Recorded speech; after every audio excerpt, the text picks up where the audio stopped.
The coming of the Son of Man. But in those days, after that tribulation, the sun will be darkened, and the moon will not give its light. The stars of heaven will fall, and the powers in the heavens will be shaken.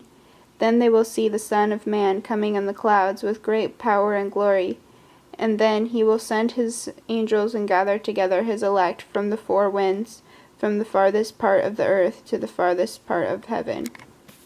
The parable of the fig tree. Now learn this parable from the fig tree. When its branch has already become tender and puts forth leaves, you know that summer is near. So you also, when you see these things happening, know that it is near, at the doors. Assuredly I say to you, this generation will by no means pass away till all these things take place. Heaven and earth will pass away, but my words will by no means pass away. No one knows the day or hour, but of that day and hour no one knows, not even the angels in heaven, nor the Son, but only the Father. Take heed, watch and pray, for you do not know when the time is. Like a man going to a far country, who left his house and gave authority to his servants, and to each his work, and commanded the doorkeeper to watch. Watch therefore, for you do not know when the master of the house is coming, in the evening, at midnight, at the crowing of the rooster, or in the morning. Lest, coming suddenly, he find you sleeping. And what I say to you, I say to all, watch. The plot to kill Jesus. After 2 days it was Passover, and the feast of unleavened bread. And the chief priests and the scribes sought how they might take him by trickery and put him to death. But they said, not during the feast, lest there be an uproar of the people. The anointing at Bethany.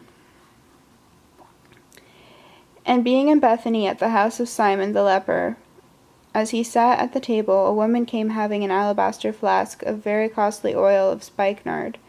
Then she broke the flask and poured it on his head.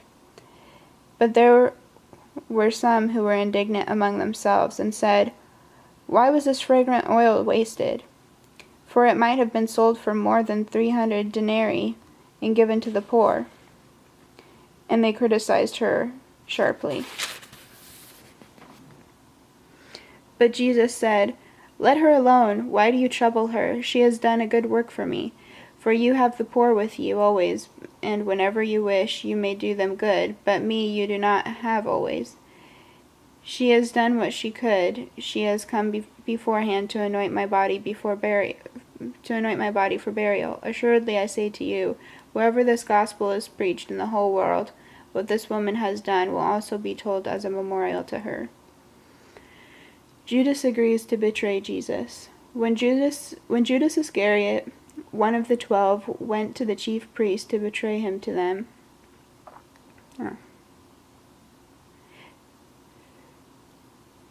Judas agrees to betray Jesus. Then Judas Iscariot, one of the 12, went to the chief priests to betray him to them. And when they heard, they were glad, and promised to give him money. So he sought how he might conveniently betray him. Jesus celebrates the Passover with his disciples. Now on the first day of unleavened bread, when they killed the Passover lamb, his disciples said to him, where do you want us to go and prepare that you may eat the Passover? And he sent out 2 of his disciples and said to them, go into the city, and a man will meet you carrying a pitcher of water. Follow him. Wherever he goes in, say to the master of the house, the teacher says, where is the guest room in which I may eat the Passover with my disciples? Then he will show you a large upper room furnished and prepared. There, make ready for us. So his disciples went out and came into the city and found it, just as he had said to them, and they prepared the Passover. In the evening he came with the 12. Now as they sat and ate, Jesus said, assuredly I say to you, one of you who eats with me will betray me. And they began to be sorrowful, and to say to him one by one, is it I? And another said, is it I? He answered and said to them, it is one of the 12, who dips with me in the dish. The Son of Man indeed goes just as it is written of him, but woe to the man by whom the Son of Man is betrayed. It would have been good for that man if he had never been born.